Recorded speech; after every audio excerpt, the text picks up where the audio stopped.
Hello guys, good morning guys. So we are back with a new series of BSc and BTech. आज हम लोग करेंगे higher trigonometry, specifically करेंगे D मोवियस theorem and उससे related जितना सारा प्रॉब्लम, सीरीज, थ्योरीज एटसेट्रा करेंगे, ठीक है। और एक बात, अगर हायर ट्रिग्नोमेट्री करने के लिए आपको थोड़ा सा लोअर ट्रिग्नोमेट्री या फिर बेसिक ट्रिग्नोमेट्री की भी आइडिया होनी चाहिए, और तो अगर आइडिया है तो फिर ये सीरीज आपको बहुत इजी लगेगी। एंड ये बुक फॉलो करने वाले हैं higher trigonometry of BC Das and BN Mukherjee. Page number यहाँ पर लिखी हुई है कि कौन सा पेज नंबर से हम लोग ये करवा रहे हैं। अगर आपके पास ये किताब है तो बहुत अच्छी, अगर नहीं है तो एक पीडीएफ खरीद लीजिए या फिर हार्ड कॉपी खरीदने भी सी चलेगा। और अगर किताब है तो आप हम लोगों के साथ रिलेट कर पाएंगे और कुछ भी डाउट हो वगैरह तो कमेंट सेक्शन में कह पाएंगे। और लाइक जरूर कीजिएगा, सब्सक्राइब जरूर कीजिएगा। सो डी मोवियर थ्योरम क्या बोलता है वो देख लीजिए पहले। तो बोलते हैं कि फॉर ऑल रियल एन, अरे एन कुछ भी हो तो फिर ये जो एक्सप्रेशन है ये करेक्ट होगा। That is cos theta plus i sin theta के ऊपर जितना भी पावर हो उससे हम क्या कर सकेंगे, पावर को थीटा के पहले ला देंगे। यही सिंपल सा बात है। इसको ऐसे समझ लो कि cos theta plus i sin theta, आई क्या है, आयोटा है हम लोगों का। सो इसके ऊपर जो भी पावर हो, पावर को हम लोग क्या करेंगे, इसके आगे ला देंगे। सिंपल सी चीज है। फॉर एग्जाम्पल, अगर आपके पास ऐसा दिया हुआ है cos theta plus i sin theta, उसके ऊपर स्क्वायर है तो इसको क्या करेंगे, इसको करेंगे cos 2 theta plus i sin 2 theta. Simple सी बात है। इस पावर को लेंगे और पावर को थीटा के पहले ला देंगे। सिंपल सी बात है। और वाइस वर्सा भी पॉसिबल है। अगर पावर के सामने, अगर थीटा के सामने कुछ इंटीग्रल वैल्यू है या फिर फ्रैक्शन है या फिर कुछ भी हो सकता है, उसको हम पावर में ले सकेंगे। तो दिस इज डी मोवियस थ्योरम। बड़ी ही इजी एक रिलेशन देता है, पर यह बहुत ही इंपॉर्टेंट रिलेशन है। इससे हम और बहुत कुछ भी कर सकते हैं। और एक बात देख लीजिए, ये जो है ना, ये इक्वल होता है to e to the power i theta whole to the power n. आप बोलेंगे कैसे? अरे भैया देख लीजिए, ये जो e to the power i theta है ये cos theta plus i sin theta से इक्वल होता है। अगर आपको पोलर फॉर्म का कुछ भी आइडिया है, तो आपको पता होगा कि ये दोनों चीज इक्वल होता है। और आप एक बात देख सकते हैं कि ऊपर पावर n है, इसलिए ऊपर पावर n है। a to the power m to the power n को हम लोग क्या लिख सकते हैं, a to the power mn भी लिख सकते हैं। तो ये हो जाएगा e to the power i theta n।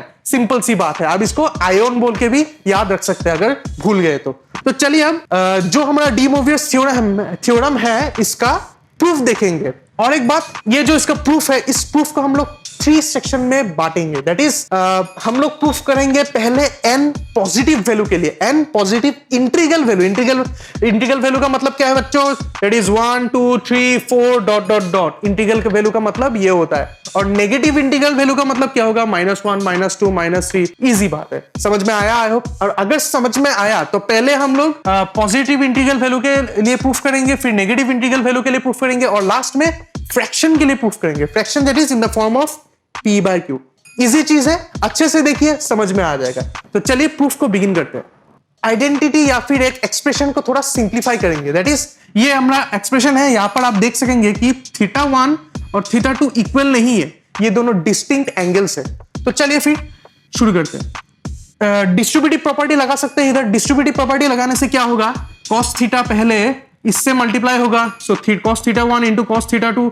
फिर क्या होगा, फिर बोल दीजिए ये इससे मल्टीप्लाई होगा, दैट इज प्लस होगा क्योंकि दोनों में प्लस साइन है, तो i cos θ1 sin θ2। इजी चीज है। फिर क्या होगा, ये और ये मल्टीप्लाई होगा, that is i sin θ1 plus into cos θ2। और लास्ट में क्या होगा, ये इससे मल्टीप्लाई होगा। और आप एक चीज देख सकेंगे कि यहाँ पर अभी i है और यहाँ पर भी i है। i बच्चों क्या हो जाता है, बढ़िया, आई हो जाता है -1। अरे भैया अगर समझ में नहीं है तो ये i इंटू आई क्या होता है, आई स्क्वायर होता है। आई स्क्वायर क्या हो जाता है, -1 हो जाता है। अरे देखिए तो फिर क्या हो जाता है, इसमें -1 आ जाएगा और sin थीटा 1 आ जाएगा और sin थीटा 2 आ जाएगा। आई होप ये लाइन आपको समझ में आया। और अगर ये लाइन आपको समझ में आया तो और अच्छे से देखेंगे, हम लोग क्या करेंगे, ग्रुपिंग करेंगे। अब देखिए ये जो बंदा देख रहे हैं ये और इसको देख रहे हैं, इन दोनों को हम लोग क्या कर देंगे, ग्रुप बना देंगे। एक ब्रैकेट दे लेंगे पहले और ग्रुप बना देंगे। That is cos θ1 cos θ2 minus sin θ1 sin θ2। हो गया, इन लोगों को ग्रुप बना दिया। सॉरी ये 2 होगा। और जो बचा दोनों टर्म है उनमें भी ग्रुप बना देंगे। और एक बात आप गौर से देखेंगे कि यहां पर जो i है, ये i दिखाई दे रहा है आपको, ये जो i दिखा दे रहा है, ये i को हम कॉमन ले सकेंगे, इजीली कॉमन ले सकेंगे। तो ले लीजिए कॉमन, फिर ब्रैकेट ओपन कर देंगे, फिर देखिए पहला टर्म को लिखेंगे that is cos theta 1 into sine theta 2, और फिर प्लस होगा sine theta 1 and cos theta 2।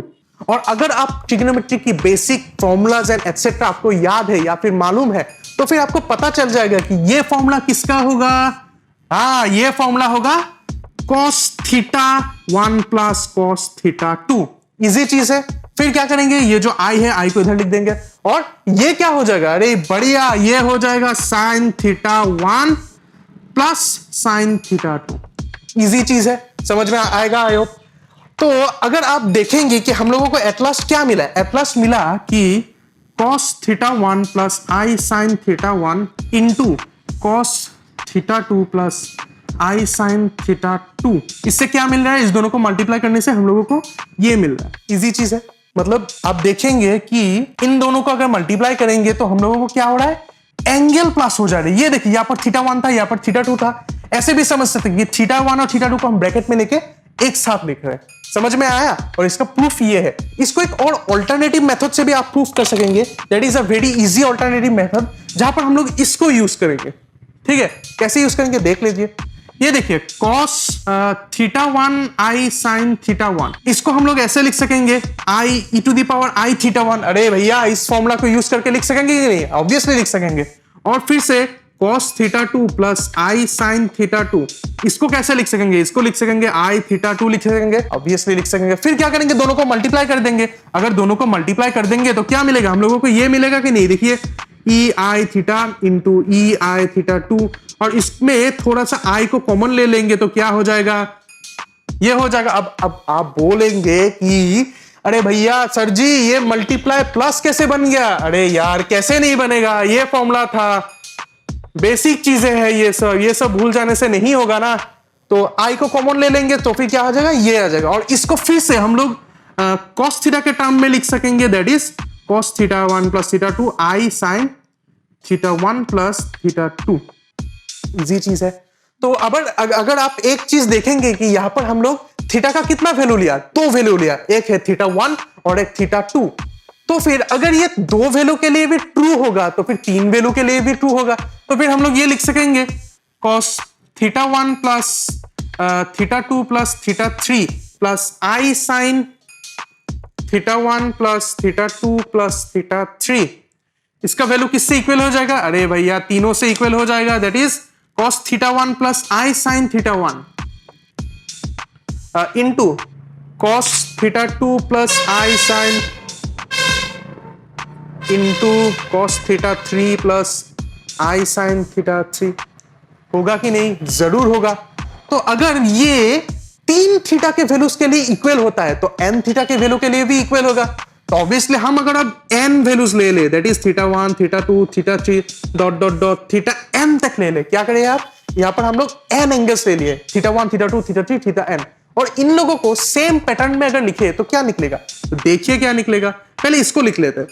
तो ऐसा कुछ निकलेगा cos theta 1 into i sin theta 1 into cos theta 2 plus i sin theta 2 dot dot dot cos theta n plus i sin theta n। और इन लोगों को मल्टीप्लाई करने से हम लोगों को क्या मिलेगा इसी पैटर्न में मिलेगा, दैट इज cos, सब थीटा को एक साथ लिख देंगे, that is theta 1 plus theta 2 dot dot dot theta n हो जाएगा। और इधर क्या आ जाएगा, i sin theta 1 plus theta 2 plus dot dot dot plus theta n, यही आ जाएगा। इजी चीज है। तो फिर अब हम लोग क्या करेंगे, यहां पर ये जो थीटा 1 थीटा 2 थीटा 3 ये सब है, ये सब डिफरेंट वैल्यूज है। पहले ही हम लोग बोल दिए थे कि ये, अरे भैया ये तो डिस्टिंक्ट वैल्यूज था, है कि नहीं। अगर ये डिस्टिंक्ट वैल्यूज था, अब हम लोग क्या करेंगे, सबको इक्वल बना देंगे। तो अगर इक्वल हो जाएगा तो फिर ये बन जाएगा theta 1 is equal to theta 2 equal to dot dot dot theta 1, easily होगा। और अगर ये होगा, इन वैल्यू को अगर यहां पर पुट कर दे तो क्या निकलेगा, देखिए पहला वाला यह क्या आ जाएगा, देखिए ये जो cos theta 1 plus i sin theta 1, ये क्या बन जाएगा, cos theta plus i sin theta, ये क्या बन जाएगा, ये भी cos theta plus i sine theta, और जितना सारा मिडिल में टर्म्स है सब क्या बन जाएगा, cos theta plus i sine theta बन जाएगा। और देखिए cos theta plus i sine theta into cos theta plus i sine theta into cos theta plus i sine theta, इतना बार मल्टीप्लाई करने से हम लोग को क्या मिलेगा, अरे भैया पावर में चला जाएगा। तो पावर में चला जाने से क्या हो जाएगा, cos theta plus i sine theta to the power n बन जाएगा। अरे इजी चीज है।